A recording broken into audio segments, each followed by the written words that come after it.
Style au code du CrossFit, proche de la Nano X2. Elle est faite pour le CrossFit.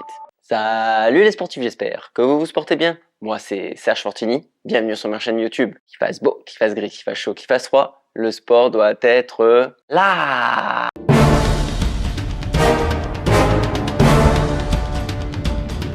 Reebok Nano 13, eh ouais, ça fait déjà 13 ans qu'ils font de la nano, de la pompe pour CrossFit. Donc oui, c'est une chaussure de CrossFit. Ne va pas t'amuser à acheter cette chaussure pour faire du jogging ou encore bien l'utiliser en sneakers. Quoique sneakers, ça peut passer, mais tu vas pas faire marathon avec ça. Nouvelle collection, nouveau modèle. Est-ce qu'il y a de grands changements? On va voir ça immédiatement. Go! Chez Reebok, je ne suis pas sponsorisé, donc j'ai acheté cette chaussure chez Reebok directement au tarif de 140 €. Ah ouais, c'est un budget, hein, la chaussure. Qu'il y a de grands changements, est-ce que ça vaut le coup de passer de la 12 à la 13? C'est une question que tu peux te poser, ou tout simplement si tu cherches une chaussure de CrossFit. Cette nano, c'est là pour moi la base de chez base, chez Reebok, pour la chaussure de CrossFit. Elle a toujours été présente depuis de nombreuses années. Ils ont pas tout rechangé, même voire j'ai l'impression de revenir en arrière, de retrouver ces bonnes Nano 4, 5 de l'époque. Parce que oui, on attaque les sujets techniques. Le rocker, il a encore été baissé, donc merci Reebok, vous nous avez écouté en tant qu'athlète. On n'est plus sur cet effet de je tombe en avant, donc on a gagné en stabilité. Si tu apprécies cette vidéo, oublie pas de mettre le pouce en l'air, de t'abonner à ma chaîne et activer les notifications. Merci les sportifs. Elle est confortable quand tu l'enfiles au pied, il y a énormément de place. Là pour le coup, si tu as le pied fatas, c'est la chaussure qu'il te faut. C'est assez rare, hein, on est souvent fité, chez Nike c'est le cas. Et d'ailleurs là l'écart se creuse.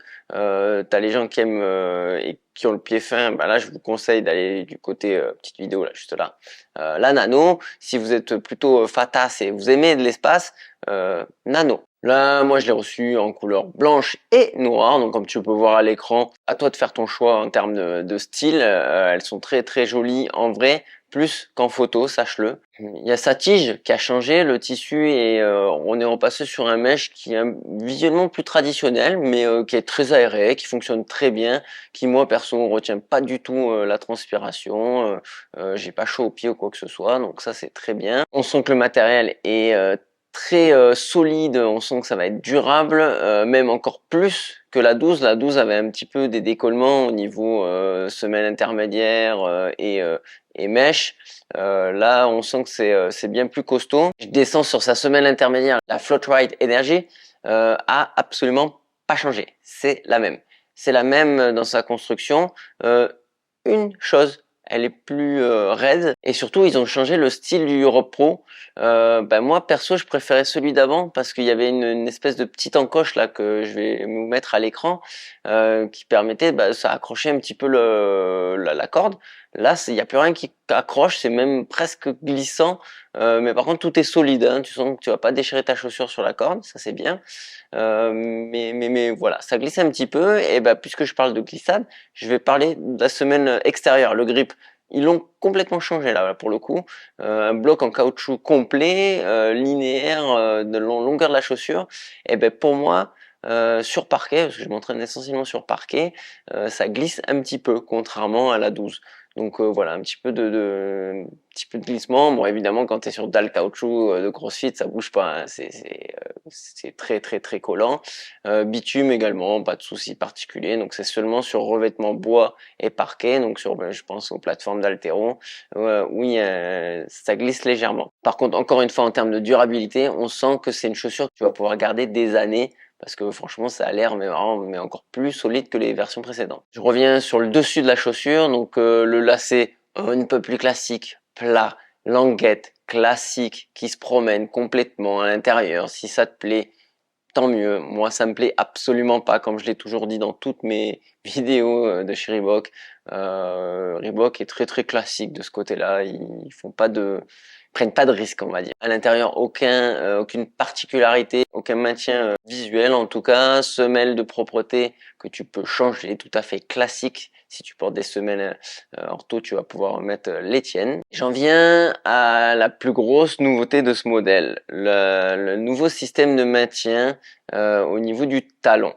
C'est un système qui en fait est d'un bloc entre le talon, le dessous du talon et le médio-pied. Donc quand tu en fait appuies, tu fais une pression sur le talon, ça vient resserrer la chaussure, donc avoir un maintien supplémentaire. Franchement, vraiment bien pensé, c'est une bonne idée. Ce petit bloc en plastique donc qui fait le tour de la chaussure, il permet aussi de faire une certaine protection, on va dire ça comme ça, pour les HSPU. Bah là, déçu parce que bah il y a rien, il y a une espèce de, on va pas appeler ça un spoiler, hein, la semelle qui dépasse un petit peu et ça glisse pas du tout. Donc quand tu fais les HSPU, il y a le caoutchouc du grip extérieur qui accroche. Quand même, ils ont une certaine expérience dans le sujet. On sait bien qu'on fait des HSPU en CrossFit. Et là, bah, là, ça accroche un petit peu, contrairement au modèle précédent où il y avait des petits picots pour glisser qui étaient super sympas sur la 12. Là, ils l'ont complètement viré et mis le plastique lisse, mais qui prend pas le dessus. Il aurait fallu un peu de relief. Et encore un petit point négatif, la chaussure elle a encore pris un peu de poids, elle fait 380 grammes.